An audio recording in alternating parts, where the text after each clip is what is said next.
we have to treat this in isolation? This wasn't part and parcel of a grand Israeli strategy. This is an act of revenge on a unit that was attacked by Hezbollah, that maybe lost its commanding officer, maybe lost a lot of senior people that the Israelis, that 8,200 didn't want to lose. I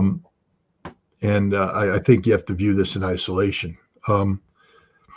But the Israeli military does not want a war with Hezbollah. That's one thing that is certain, because they can't win a war with Hezbollah. You get to pull the pager stunt once. They did it. That's it.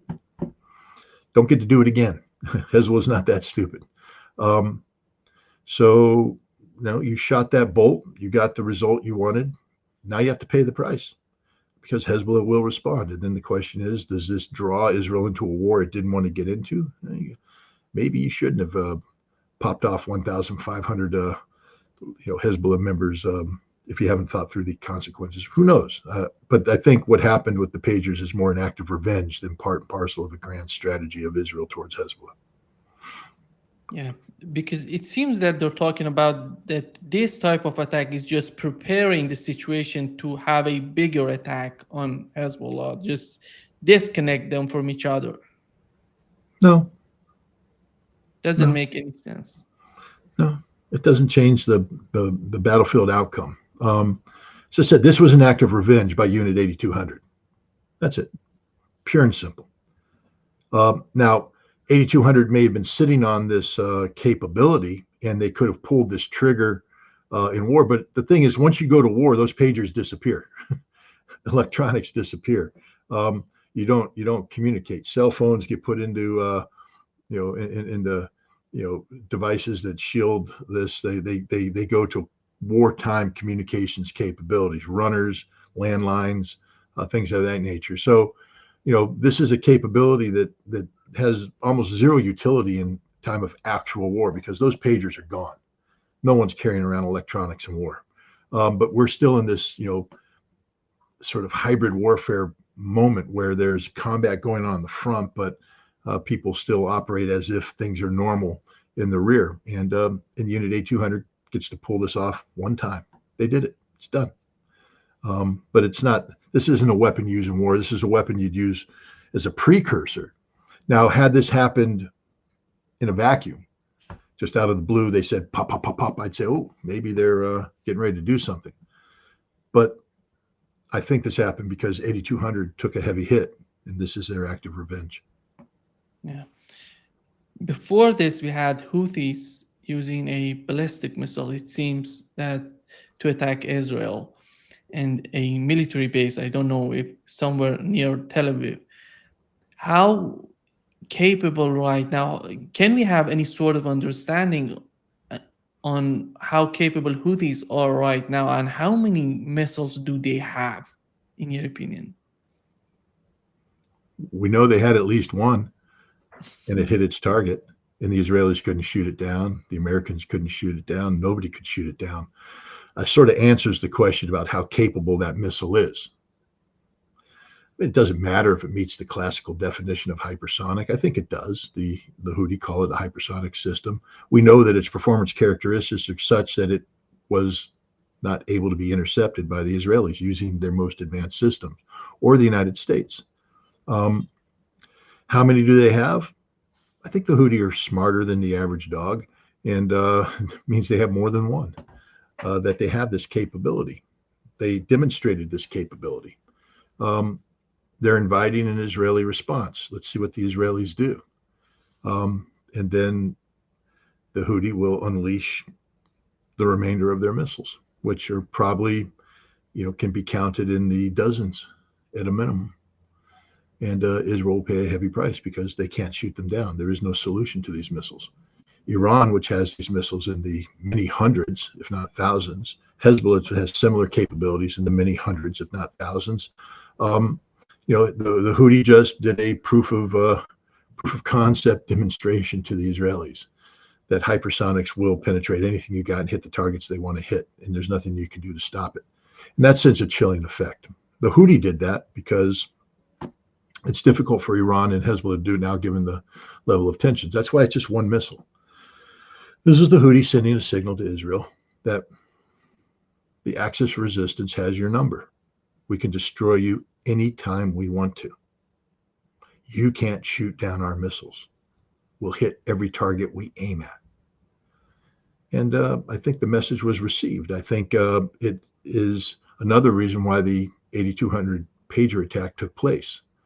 Because while Netanyahu is screaming about going into Lebanon, the military is saying we can't stop Hezbollah from hitting us with these hypersonic missiles. And the Houthi now have said they're going to join in on that fight.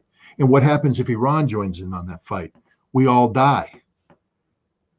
And so while they're talking about this, while Netanyahu is, reviewing the fate of Gallant, 8,200 went, well, screw it. Boom, take out the Hezbollah guys just because we're mad. I'm sure they coordinate with their leadership, but I think it's just an independent action that has nothing to do with the overall Israeli Hezbollah, direction that's heading place. 8,200 got hit hard by Hezbollah, and they got their revenge. It seems that the way that they're trying to dissipate the focus on the part of Israelis, because Hezbollah and after that Houthis, and right now again Israelis are attacking Hezbollah. And did you find this attack of Houthis as a part of Iranian response to Israel because they don't want to attack Israel directly, or maybe they're planning? 100%. I mean, first of all, with all due respect to Ansarallah, and I don't mean to diminish them at all, they carried out testing for this missile. If this was an indigenous, Yemeni designed and produced missile, there's just significant testing that has to take place to turn design concepts into reality.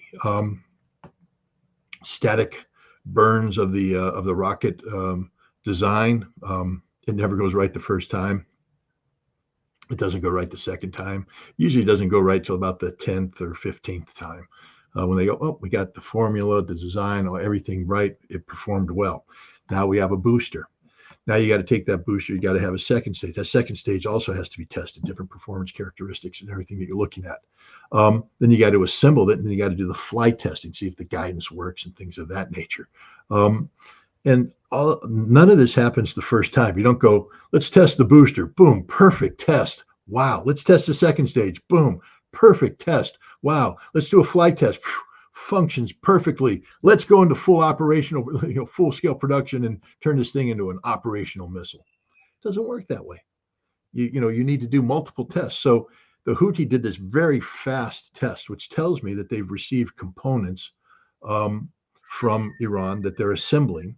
They may incorporate some indigenous, produced parts and components to that missile. But by and large, this is an Iranian design that's been sent to Hezbollah, that Hezbollah is able to assemble.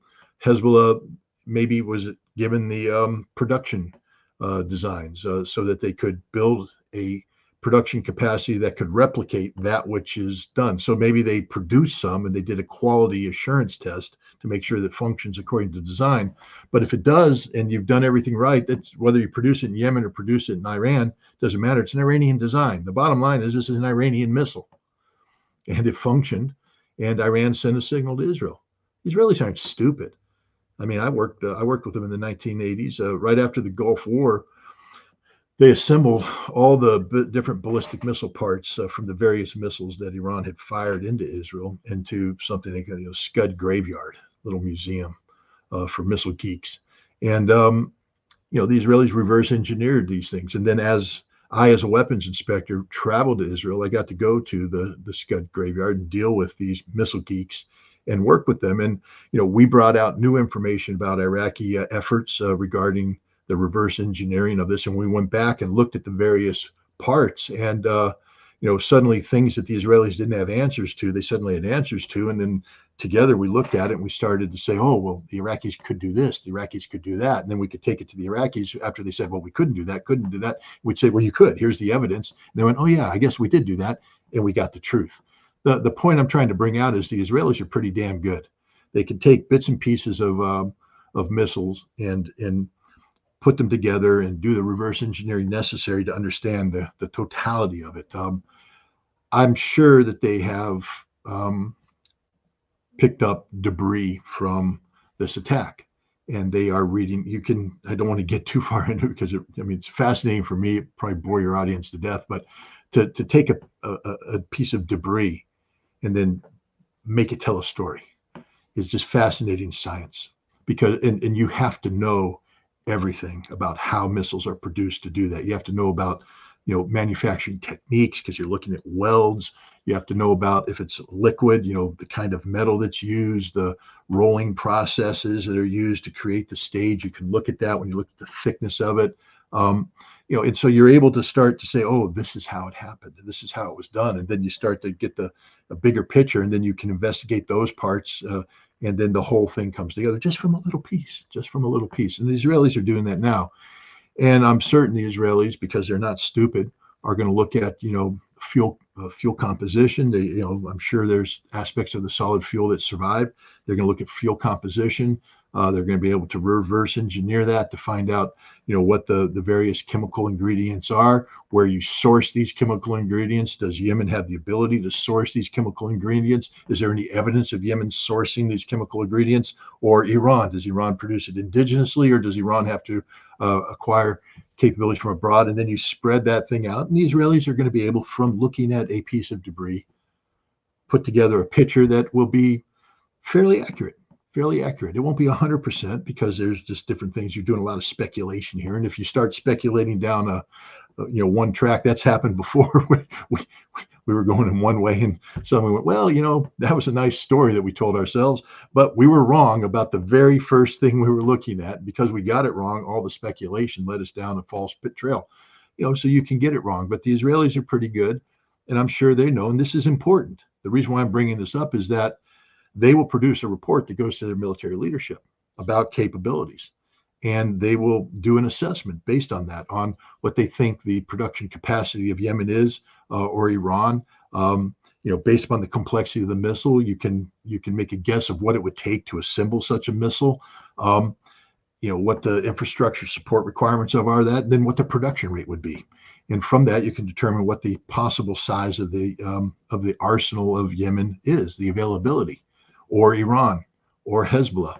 And then you can say, we can't shoot this thing down, and they've got X number of them, and we're in a lot of trouble. So all that from a little piece of debris. Yeah. But in the eyes of Israelis right now, when you look at the situation, is not just Hamas and Hezbollah. You see Iraqis, you see Houthis, you see even in Syria. There's just, do they understand what's going on with their position right now? Because the way that they're trying to escalate, if you were to advise them, what would you say to them? Because right now with the situation and the way that they're trying to escalate the situation, it doesn't seem that any good outcome would come out of this for Israel, and the way that they're trying to attack Hezbollah. And because of the conflict with Hamas, they're just involved in Gaza, and how they can just focus on all of these fronts on their part. Can you understand that? Well, first of all, when evaluating what's happening in Israel today, stop talking about Israel. Stop. You're talking about the wrong thing. Remember what I said? If you got that little piece of missile and you get it wrong on your initial take, you say, aha, that's an assumption we made now based upon this. And then we go down and we do this whole analytical chain. But because we got it wrong here, all of this doesn't matter, because it's fantasy. If you start by talking about the security of Israel, you're talking about the wrong thing. Because if you talk about the security of Israel, then everything we're talking about makes no sense, because Israel is destroying itself, literally destroying itself. It's destroying itself economically. It's destroying itself socially. It's destroying itself domestically in terms of politics, and globally in terms of geopolitics. There's nothing going right for Israel right now, nothing. And everything that's going wrong is leading Israel down a path of its imminent collapse, literal collapse. Israel is committing suicide as we speak. And many Israelis know this, they recognize this. So stop talking about Israeli security. Start talking about Netanyahu's political legacy. This is about the preservation of a narcissist, of a man who has put himself above Israel, above Israeli security. It's only about Netanyahu and what can preserve his political viability and the political viability of the very limited coalition that he's built around himself to govern. A coalition, in order to survive, needs to project itself as a wartime coalition, because that's the only way it can justify its continued hold on power. If Israel were to head down the path of peace, if a ceasefire was arranged, then Israelis would be called upon to solve a whole host of issues, which are the source to the problems created by Netanyahu and this coalition.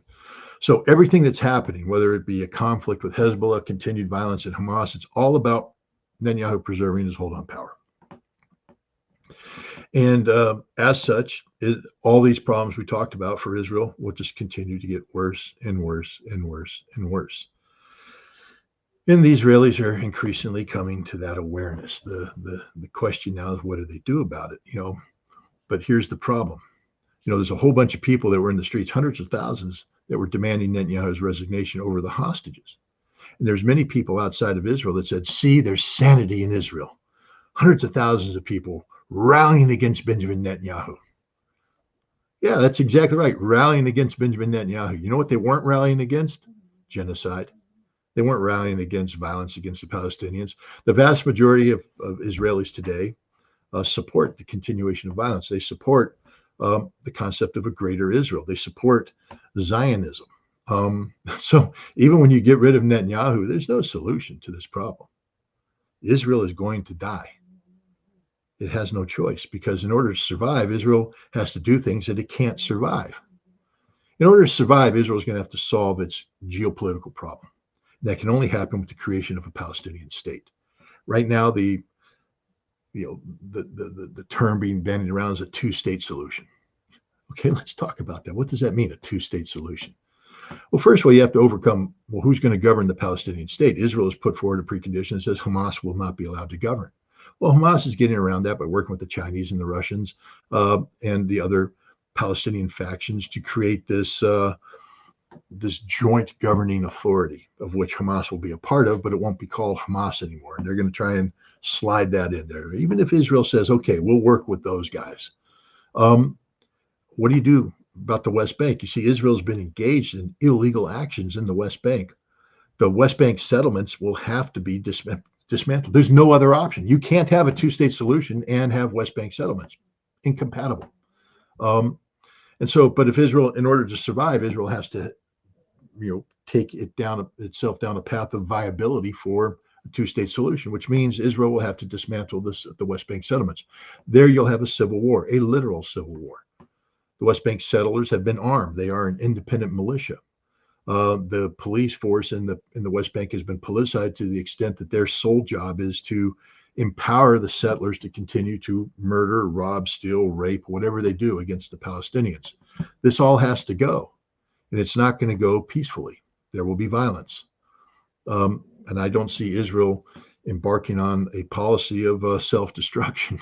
So, right off the bat, we're saying that a two-state solution isn't going to happen, and it isn't going to happen. So now what happens? Because Israel can't create a two-state solution, the only answer now is going to be a one-state solution, and that isn't going to be Greater Israel. That's the Israeli solution for a one state. Yeah, we already have it. Call it Greater Israel. Get rid of the Palestinians. It isn't going to happen. What's going to happen is Israel, in launching these rearguard actions, is going to continue to see its standing in the world community deteriorate. They're going to continue to see domestic, divisions as Israelis begin to recognize that the only choice they have is a two-state solution, but now they have to dismantle, so there's going to be problems there. The economy will never recover from where it is right now. In order for the economy to recover, you're going to need Israel to normalize relationship with states who say we can't normalize until there's a two-state solution. And we already said that isn't going to happen. So the economy will continue to deteriorate, and the security situation will never stabilize. Even with a ceasefire, as long as Israel's at odds with its neighbors, as long as you have issues in Hamas, there's going to be violence or the threat of violence. And eventually the combination of the economic collapse of Israel with, a social environment that isn't conducive to the image that Israel tries to sell to the world of this peaceful nation where people come in prosperity and live in harmony with everything. That isn't going to happen. And people are going to flee. And that's the death of Israel. When you get more people fleeing than are coming in, there is aliyah. Yes, there's a romanticism attached to Israel amongst the Jewish diaspora. And, tens of thousands of Israelis return every year, maybe hundreds of thousands. I don't know. But what we have right now is hundreds of thousands of Israelis leaving. And when that number turns into the millions and is sustained over a period of time, you'll see the Israeli population drop from its current level of 9 million. If the population drops down to 6 million to 5 million, and the non-Jewish population is 9, 10, 11, 12 million, 15 million, demographics alone dictates the outcome. Which is a single state solution called Palestine. And I think that's the direction we're heading right now.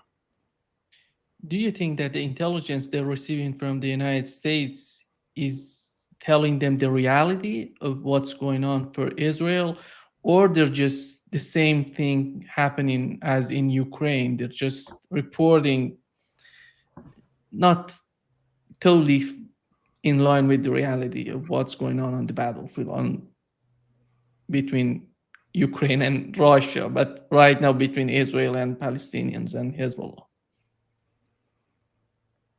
I'm talking about the intelligence, how intelligence is honest with Israeli on the part of the United States. Well, the problem is, in order to be honest with Israel, the United States has to be honest with itself. And given the overwhelming influence of the pro-Israeli lobby in the United States, it's impossible to have this kind of honesty. I mean, the first thing we'd have to ask ourselves is the pro-Israeli lobby seeking to influence the outcome of the 2024 presidential election? There's the fundamental question. It's one that one would hope that the Department of Justice, its National Security Division, would ask with the same fervor as appears to be asking whether Russia is interfering with the 2024 presidential election. One would hope that the FBI's National Security Division would investigate these pro-Israeli factions with the same fervor that they investigate, those who are alleged to be operating on behalf of Russia. One is a fantasy, that's the Russian story, and the other one is reality, the Israeli story that we don't want to confront. So we're not even honest with ourselves. So when you start off, just the opening proposition is America is incapable of being honest with itself about Israel, then the intelligence doesn't matter, because for intelligence to work, just a quick briefing on what intelligence is. People keep going, well, intelligence is what happens when an American hands the Israelis a piece of paper and says, read our intelligence. And the Israelis go, oh my God, you're so smart. You're so wise. Oh, we should have listened to you to begin with. That doesn't work that way. The first thing in intelligence, in order for it to become intelligence, is that you need direction. All right. Forget all the spy versus spy stuff right now. The first component of intelligence is direction. That means a consumer, the president, the National Security Council, Congress, Department of Defense, somebody says, I want to know this, puts out a question. And then the intelligence people, that would be me putting on my intelligence hat, go, oh, let me talk to you more about your question. What exactly do you want to know? And I dig down into it. And I find out why he's asking the question, what he wants to know, or she. And I say, okay, I got this one. And I come back to my shop and I break it down. I say, here's the big question. Now, to answer this, we have to ask additional questions. We call these essential elements of information that in their totality allow me to, if I answer all these, I'm able to come up with an answer to the big question. And I break down each EEI. And then those are broken down into individual intelligence collection requirements. And those are actions that need to be taken, questions. We got the EEIs, I break them down into specific things. And then in order to answer each one of these things, I have to link it to an intelligence collection capability. Human intelligence, signals intelligence, imagery intelligence, we call MASINT, sort of overall signals intelligence, open source intelligence. There's a whole bunch of different sources, and we cast them out to the collectors. And then the collectors go out and collect. Or do they? Well, because if you're a human intelligence collector and now you're going out to collect, you still have to come up with a human intelligence collection plan. I need to meet this person. I need to get access to this person who's going to answer the question that we've asked. We've said, who can answer it? This person can answer it. How do I get to them? This is what I need to do to get to them. And then supervisors look at it and go, whoa, what? You think you're going to do that? That isn't going to happen. No. Boom, that's too politically sensitive. The ambassador may say, because the ambassador runs all CIA operations inside his country or her country that they're in, and they may say, no, that's stupid. You're not going to get to do that. And so there's already manipulation taking place. Sir, I want to intercept the phone calls of Emmanuel Macron because I want to know what he's saying to this person. Yes or no? It could get blocked. So even as you break this down, there's all, and then once you collect this information, it goes through the basic assessment. You collect it and say, what does this mean? And that's done at the local level, the junior guy. You do that. And it gets up to a mid-level analyst who now brings it together. That's their job, to bring it all together and answer the question. Write something to answer the question. The problem with the mid-level guy is two things. One, they don't do the actual briefing of the boss. They just put it together. Two, they want to be the person that briefs the boss. They want to get promoted. And so they'll write it, and it's an honest reflection of the actual intelligence that's been collected, even though maybe you weren't allowed to collect all the intelligence you needed. And then you present it to your boss and say, this answers the question. And the boss goes, no, it doesn't, because your answer is no. The boss wants the answer to be yes. But sir, it doesn't. This is no. No, you're not understanding me, Scott. If you want to be the person to get promoted, this has to say yes. And then I have to go back and rewrite it. So it says yes. And then my boss takes it and takes it to the consumer and says yes. And then we take it and give it to somebody who reads it and says, oh my God, this is the greatest thing since sliced bread. No, it's a lie. A lie. 100% lie. And that's the problem with U.S. intelligence in Israel. We can't be honest with ourselves. The mid-level analysts responsible for, assessing the data to produce the assessment that gets sent up to the top isn't allowed to give the answer they want because politically it's unacceptable. If you could give the answer you want, we'd shut AIPAC down a long time ago for being they brag about spending $100 billion to buy elections. They spent $24 million to defeat somebody in a primary, and nothing's happening. Nothing's happening. I can guarantee you that every junior analyst is going, that's the biggest problem we face right now. Not allowed to talk about that. You don't talk about this. And you're only allowed to give the answer that the boss already wants. They ask the question knowing the answer they want. And that's the problem, is the direction. If the direction is honest, I really want to know the answer to this because it will influence the decisions I make. But what's really happening is, I've already made my decision. Now I need to cover my butt. I need the intelligence to back me up on this. So it's not intelligence. It's fiction. It's fiction writing. Very expensive fiction writing. Yeah. How do you find the next 2 to 3 weeks for the position of Netanyahu? Do you think that he's going to do something big? Because his position is not that good right now. And what does he need to do, in your opinion, in his eyes, and what is he trying to do to improve his position in Israel? Survive. That's all he's about right now, is survival. It's how do I, Benjamin Netanyahu, last until November 6th? Because on November 6th, a fundamental question is going to be answered. Who's going to be the next president of the United States? And at that point in time, Israel is liberated. See, right now, Israel can't go against the policies of Joe Biden because Joe Biden's the president of the United States. And if they go against the policies, it makes Biden look bad, and then Biden can do things to punish Israel that normally wouldn't be politically viable. But now, in the time where they're trying to desperately keep Donald Trump out of office, there's no telling what Biden will do to stay the course with the policy it deems to be most conducive to putting Kamala Harris in the White House. The Israelis can't work on the assumption that Donald Trump's going to be the president, because if he's not, then they hung themselves out to dry. So Netanyahu's job right now is to survive between now and November 5th. And then on November 6th, Netanyahu will take a look at the reality that's manifested itself because of the will of the American people, and he'll adjust accordingly. And that's what I think is going to happen for the next, what do we got, 50 odd days before the election. I do believe that nobody gonna support Netanyahu the way that the Biden administration did, because in any sort of, if Kamala Harris wins or Donald Trump, both of them have their sort of policy toward Israel. Donald Trump is willing to support Israel as much as possible, but at the end of the day, he's not willing to risk a war, a big war in the Middle East, because he knows how important that would be for the economy of the United States, for the economy of all of these countries in the European Union.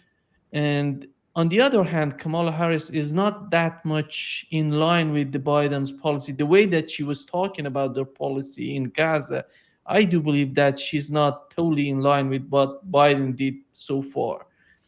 Do you think that in the eyes of Israelis is the same, or they find it differently? Well, first of all, let's talk about Kamala Harris. I don't think she knows anything about Israel. I don't think she knows anything about the complexity of this problem. What she knows is that she has a problem in certain swing states, Michigan, Wisconsin, that she has to win the White House. And she's lost the Muslim American population there. In fact, as much of the Muslim American population, which in a very tight race nationally, is against her. And this could cost her the election. So she's advised by people who say you need to assuage them, to say things that make them believe that you're on their side, but she doesn't truly believe it. So one of the problems right now is, if you're talking about Kamala Harris, you don't know what she's going to do on November 6th. You literally don't know, because once the election's done, if she won, she doesn't need the Muslim American community anymore. She'll dump them like a bad habit. She'll go the easy route, because what she'll need then is the support of the establishment on not just issues pertaining to Israel, but pertaining to Russia, to China, et cetera. It's all tied in. And she's not going to go against the establishment. Donald Trump, on the other hand, is putting a lot of effort into winning over the pro-Israeli crowd. But we don't know what he's going to do on the 6th. The pro-Israeli crowd is part of the same establishment that's backing bad policy in Ukraine and in China. And Donald Trump is a businessman. Donald Trump is going to want to do things that improve the economy of the United States. So you don't know what Donald Trump's going to do on November 6th. Now you come to Biden. Biden is a lame duck president. He has to make sure that Donald Trump doesn't become the next president of the United States. In order to do that, his policies have to conform with what Kamala Harris is saying on the on the campaign trail. But on November 6th, he has between then and January 20th to put his final thing. And you say, well, no lame duck president does that. I just want to remind people that George Herbert Walker Bush, when he turned the presidency over to Bill Clinton, his last act was to attack Iraq, because he wanted to make sure that Bill Clinton, a man who said that he's willing to work with the Iraqis to resolve these problems, entered the White House at war with Iraq. So, the presidents are capable of doing very dangerous things policy-wise to tie the hands of their successor. And so Biden, who knows? Again, different options for different outcomes, but he may be opposed to things that Kamala Harris says, and if she doesn't surround herself with people that match the Biden policy objectives, Biden could try and tie her hands with doing things in Israel one way or the other. The same thing with Donald Trump. I guess what I'm trying to say is anybody who thinks that they know what's going to happen between now and November is smoking dope. And if you think you know what the outcome is going to be come January on Inauguration Day, again, you're smoking dope. This is a very complicated question that's fraught with problems domestic and international.